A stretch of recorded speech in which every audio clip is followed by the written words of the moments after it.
I'm here with Heidi Barnett, the president of Talent Acquisition Solutions at isolved, who is going to explain the balancing act between talent acquisition and employee experience. Heidi, it's so great to have you here. Thank you so much, Dan, for having me. So isolved just released a new study, and they found that 69% of HR decision makers expect recruitment to be just as difficult or harder in 2024. What are the biggest challenges organizations face in talent acquisition today? Oh, there's so many, and I think it's really diverse. Within the study, and what I'm hearing from a lot of our clients is that they don't have enough quality candidates. So, you also hear from the other side of the house, people that are in tech in particular are seeing an overabundance of candidates. So you have like almost competing challenges and problems here.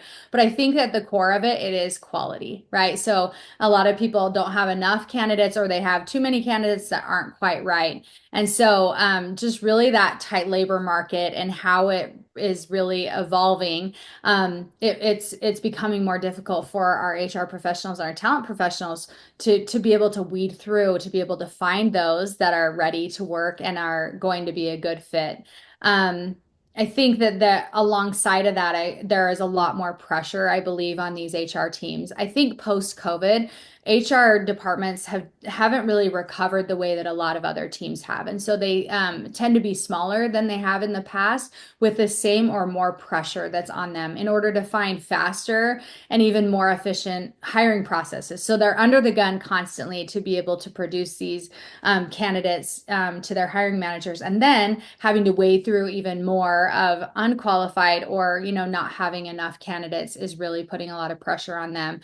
And then you also have things like your remote work or your hybrid work is also making it more challenging to recruit. Where the statistic I saw that is 30% easier for companies to hire if they have the word remote or hybrid within their role. So if they have on-site, it makes it even more difficult for them. So it really is, it's hard to point out one thing, but there are quite a few challenges that are facing our recruiters today. I was just reading that a lot of employers are putting remote or flexibility or flexible work situation as keywords in their position, and then they're bait and switching. So they're getting people to apply, but they don't actually offer that type of flexibility of I've remote heard the work. same thing, and they'll use like, this is not a remote or hybrid, but you see it in that keyword density that's getting them people to come. And unless people are really reading it and reading it closely, they're doing that bait and switch, which I don't feel comfortable with that, because if you're not, then don't put on the front that you are, you know?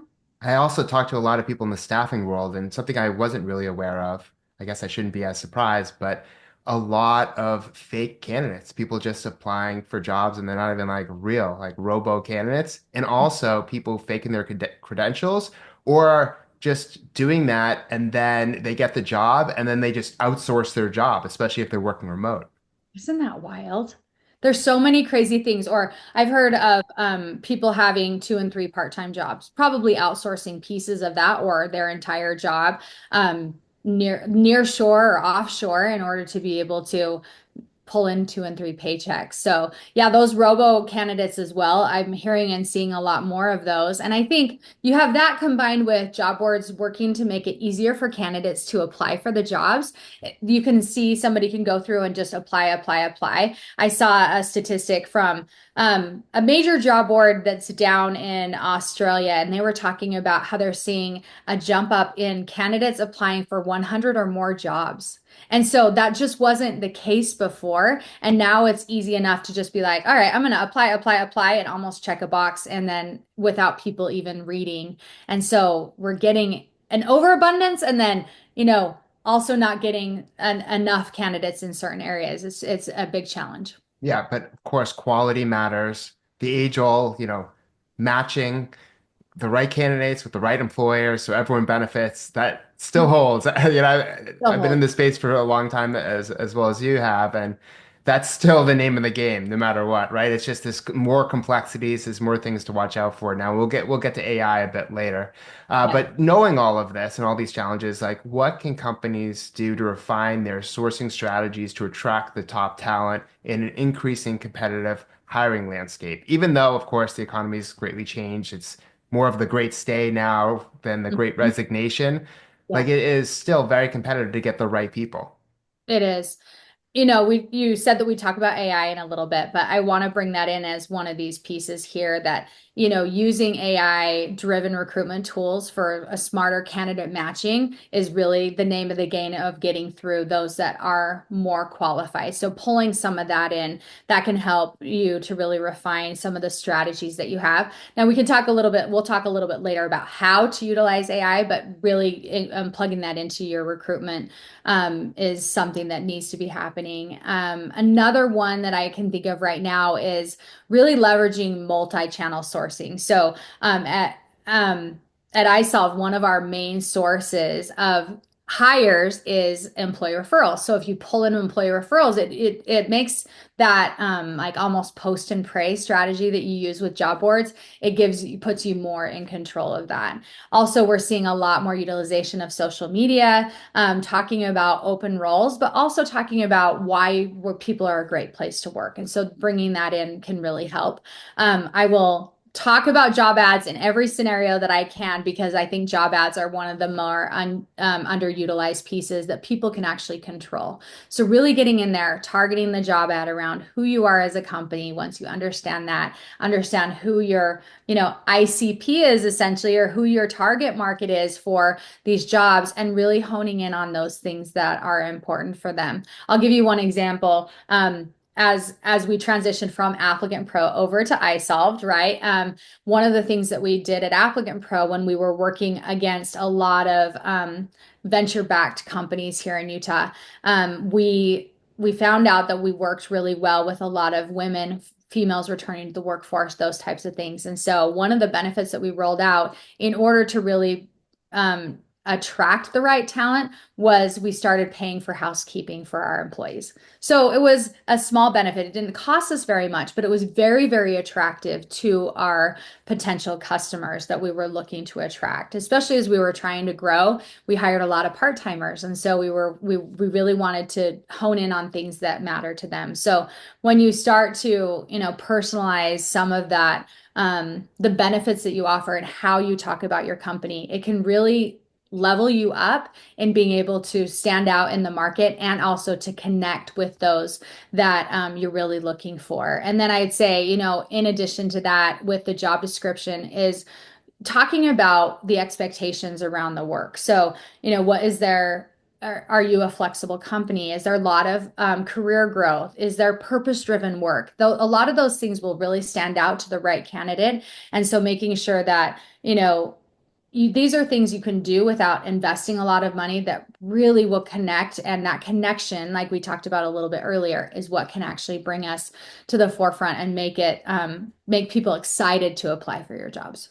Yeah, I look at all sorts of employee benefits. The most recent one that stood out to me was companies hiring this, startup that helps the employees pay back, or pay or support and advise their mortgage, right? And so we all know that the house cost of housing is really high, the interest rate's high, and that's putting a lot of pressure on people. And so that is a new benefit that wasn't something that surfaced, years ago, but now it's becoming increasingly relevant. And then student loan relief, like more and more companies offer that. So Yeah. I totally agree with what you're saying. It's know who your audience is, know what their kind of pain points or what would better suit them, and then project that. And the communication and the branding way to do that is through employer branding, and that's really how you can differentiate yourself as an employer, as a best place to work. What are Yes. some innovative ways organizations can enhance their brand to appeal to job seekers? I love this question. And I think that it goes back to my roots in marketing, right? Where your brand speaks for you in a lot of different ways. And so the employer brand, you're seeing a lot of our job boards add areas where you can enhance your branding. So Indeed, for example, has an entire employer section where you can add, description, but also video. You can add images around who you are. And there's companies who do them really well, and there's companies that don't quite. And so I think about just my buying behavior and all of our buying behavior lately is you go and you look at the reviews, right? I can't think of the last time I didn't go to Amazon and then immediately go to the review when I found something. The Our negative ones first, too. Exactly. You go to those first, and then you're like, can I handle the consequence of my decisions here? People are doing that same thing. And we obviously have Glassdoor, which is a separate site for us to go to, but we're seeing more and more of these job boards really include those branding pieces for people to be able to understand more about who they are. Careers page is another place that we're seeing. It used to just be a landing page where people would click to apply. Now we're seeing companies really start to enhance or I mean, enhance the image, I guess, or help them to understand the image by talking about things that they are good at or their core values or, purpose-driven work. You're seeing a lot of that in there. And then I'm also seeing a lot of advocacy programs that where employees are or employers are engaging their employees to be either brand ambassadors or even giving them an organic way to go out and share. We see it on LinkedIn. Hey, go share this article on our behalf, those types of things. I like the organic version. I mentioned our housekeeping that we provided as a benefit. Every time that our employees would get housekeeping, we encouraged them to go and talk about it. It became a way of almost like a virtuous cycle because they would post, "Hey, it's my favorite day. My company pays for cleaning." They'd snap a pic of their beautifully cleaned home, and then people are coming back to them saying, "Hey, where do you work? I want my house cleaned," right? And so you have some of these different things, and so I think the core, though, of any branding conversation is truly understanding who you are. You can't talk about that unless you truly understand who you are. And so starting there, I think, is a big way to then go out and use it as a differentiator in your hiring. Because what you're really talking about is you need to be authentic in your employer Yes. brand and your company. Because if you're not, and you're not practicing what you preach, then all that marketing is actually going to backfire because people are going to apply or, start, the first day and then be like, this is not meeting my expectations. I thought it was going to be this, but it's that. And then they might quit, they might, be open Yes. to other jobs, and that could hurt you in terms of the investment you're making in each candidate. Yeah, most definitely. And I love that word that you brought out here, Dan, is that authentic, right? Authentic and connection. Those two will make a huge difference in overall satisfaction of employees down the road, but also them wanting to come and work for you. Another big topic is candidate experience. We did a lot of that years and years ago, where we did surveys where we found that if you have a bad candidate experience, you'll never apply for a job at the same company again. You'll say bad things about that company online.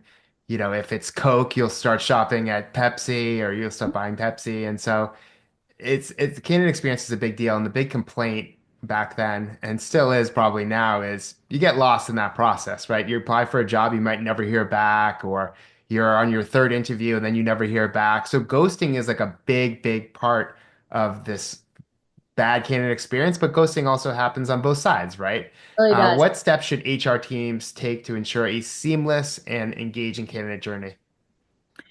Yeah, I think one of the things that stood out right when you asked this question was, being really communicative about the process. So I love in the job ads where you see things like, here's the process of what you'll go through.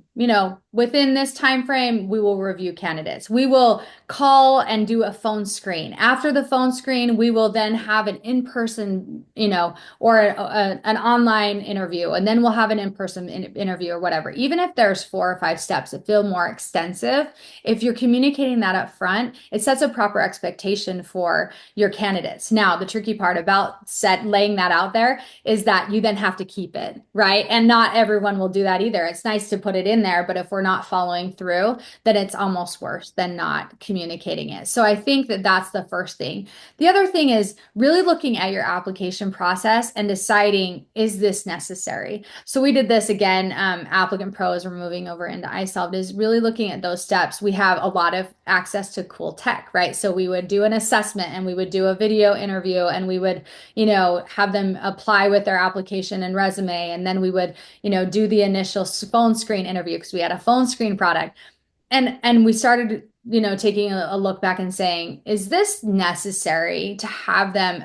Am I actually using these pieces to help me to determine which candidate is best? And we were able to pull some of those pieces out to really get to the core of it and decide which pieces were going to be helpful and relevant. And we found that it actually varied by role. Right. So, our developers, we wanted them to take a test before we actually got into the job interview so that we knew their skill level and that would help. But with others, we would hire using an assessment tool, which was very helpful. So I think just taking a step back and really looking at simplification of your application process and then figuring out how to optimize it as well. I think this might be table stakes lately, but mobile use, so many of our candidates are applying on their phones now that if it's not happening with your tech, it should be because they really need to be, that will help them with the overall satisfaction in the process. Um, I think another piece, which is tough for overworked and smaller HR teams, is maintaining some of those personal touch points. So some of the technology, our applicant tracking system will allow for you to send groups of emails out and you can personalize that as well. But it wouldn't have to necessarily be me writing you an email or giving you a phone call, but those recruiter check-ins, some transparent feedback can be important, a super engaging onboarding process. All of those pieces can really make this a more personalized experience for them, but do it where it matters, right? It doesn't make sense for you to call every single one of your candidates right up front, right? It makes sense at those touch points where it's really critical. Maybe after your third in-person interview, someone should call you, right? Those are important things. And then I think the last thing is just offering a realistic preview of what the job will look like. We talked about the bait and switch a little bit earlier, but really setting clear expectations up front around what the job will be just adds more to the satisfaction because that does happen often where people will get into their job and say, this isn't what I expected. And so if we can set those proper expectations, it just adds to a better candidate experience overall. And a lot of those job descriptions are like never updated to reflect the No. current, the now, and that can be a problem too. But I think all this really does connect with AI again, because what I've seen in, many different case studies is AI can help automate part of this process so that candidates know where they stand. It can help schedule interviews with candidates in a more seamless way. So there's definitely a lot to AI being supportive on the recruitment process that can kind of streamline it, but also hit some of these big pain points that have been an issue for such a long time. But at the same time, as you mentioned, it's the cross between AI and having some sort of customization and personalization, and then the human element too, and knowing when the human element should be part of it and when it should take a step back. And I think that that's really important. How can HR teams strike this balance between leveraging technology and then the human touch? Yeah, great question here. I think the first thing out of the gate is to look at what pieces that we're automating, right? What are the what pieces should we be automating? These administrative tasks like resume screening or the scheduling of the interview, those don't have to be humanized, but maybe it would free us up as we're automating some of these administrative tasks for us to be able to do some more relationship building and early on connecting with our candidates.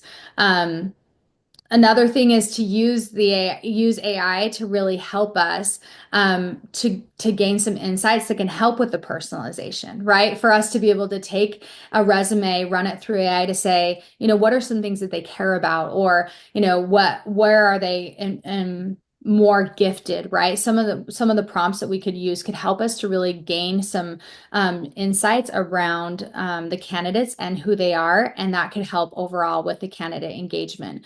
Um, I think another piece is to maintain those touch points. Again, we talked about that a little bit earlier, but personalizing those pieces and really ensuring the pieces that matter the most are the ones that we leave the AI on the side and really look to personalize.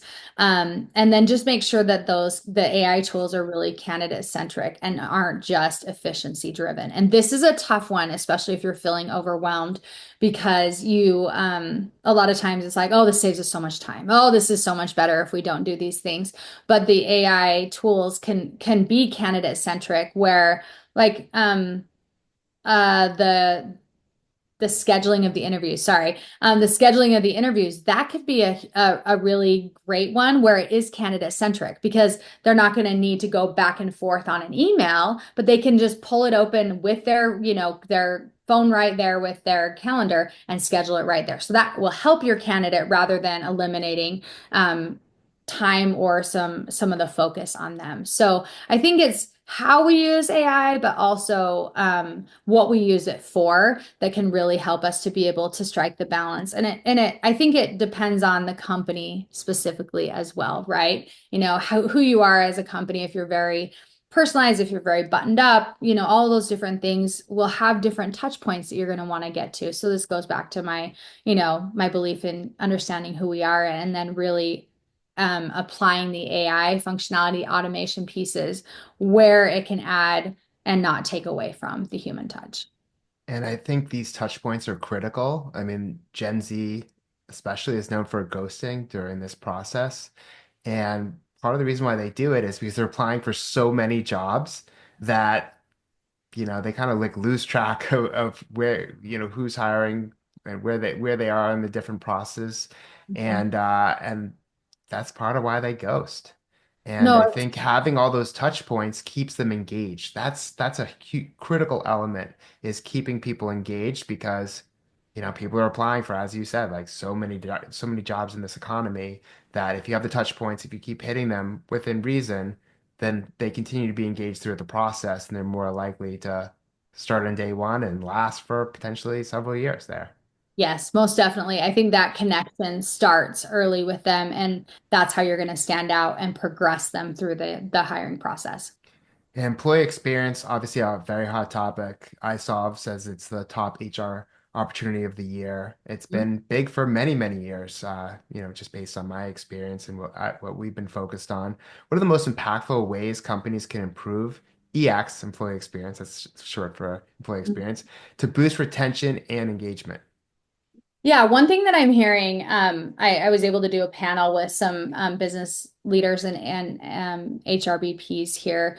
And one of the things we talked about that was a really heavy topic for them is well-being, mental health, work-life balance, financial wellness, even is just really looking at the holistic picture around well-being for your employees. And I think that this can be a check the box moment for a lot of HR departments where it's like we have, the ability for them to call a counselor. Like that is something we can do. But the ones that are really truly doing this well and are helping to improve the employee experience are the ones that are wrapping their arms around their employees and finding ways to really support them in their mental health and in their work-life balance and a lot of those different pieces.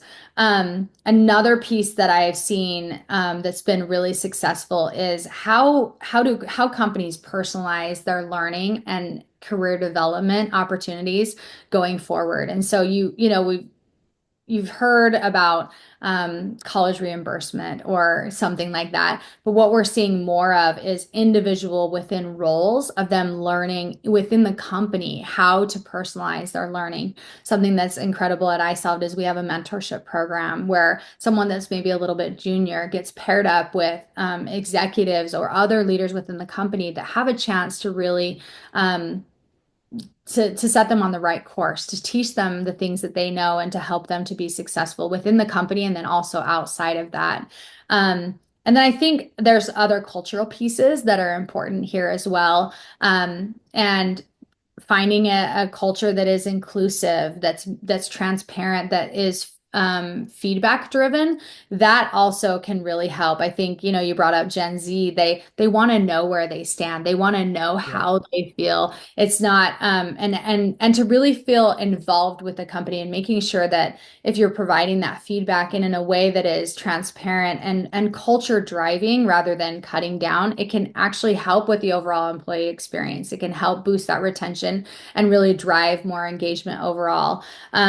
And then, of course, you can use AI tools and HR insights in the back end to really address what those pain points are. We're seeing a lot of companies run surveys and things like that, but then taking that survey data and utilizing it against, the employee base will give you a different picture and give you some ideas around how to improve and to continue to boost that retention. Even though we talk about, this is the culture of stay rather than, the great resignation, you want them to stay happy because no one wants an employee kicking around that is just unhappy and is causing problems overall. So, making sure that in the stay, we're still enhancing their experience and helping them to really want to be there and be engaged employees. Yeah, they would be advocates in a negative way and actually make it more of a toxic environment for other employees. And Hmm. so, yeah, I think that's really important. And it really comes down to just having really great leadership. And Yeah. that's what helps shape employee experiences.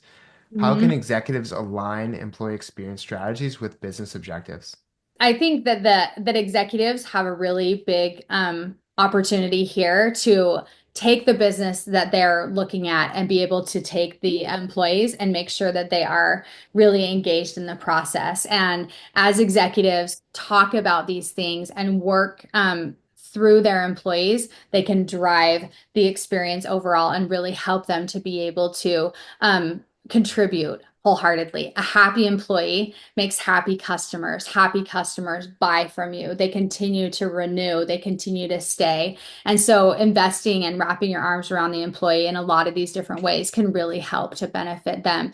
And it eventually will drive and affect the business overall. And how does an HR leader balance these business priorities you talk about with creating a strong people first culture? I think we talked about HR metrics, but some of the things here is turnover rates, engagement scores. A lot of those things can help us to understand from that perspective. How people are contributing to the business overall to give us some more ROI around the programs that we're running to help improve the employee experience.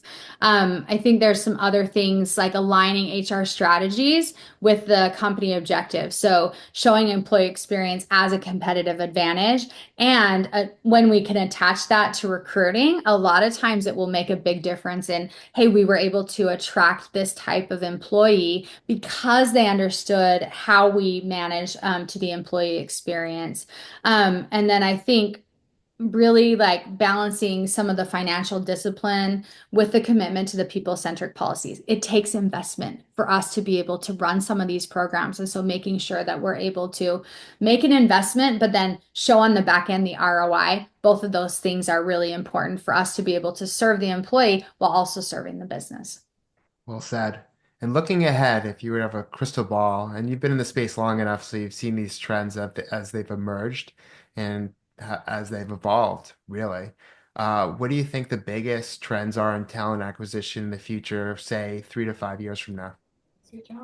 Um, So obviously we talked about AI and hiring, and I think that that is just going to become a bigger piece of the puzzle as we talk about recruiting. Um, I think in this also, I talked a little bit about the post and pray strategy of people posting a job and then just waiting. I think that the more we're able to serve up candidates when there's immediate need, that is going to be the future. And there's a lot of different technologies and people that are trying to solve for that so that when we're ready to post a job, we're able to see candidates right away. I think that's a really big piece of it. I think that there will be a lot more on the employee advocacy side. We're going to see some more brand authenticity happening here and making it really essential for attracting talent. We're already seeing it from companies like Indeed, where the more you have on the employee branding side, the more they're tying it actually to visibility overall. And so I think that that will take more of a place in the coming years of,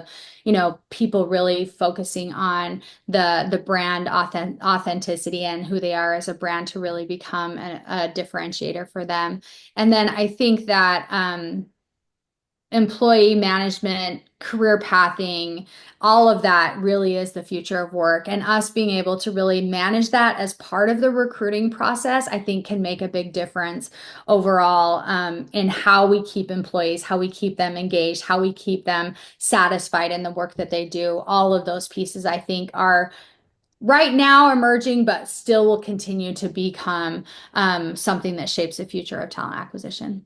It's all connected, but AI and some of these other technologies that are going to advance is going to bring it all together in a better way.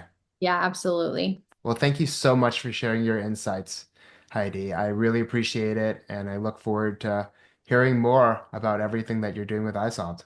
Yeah, thank you so much, Dan, for having me.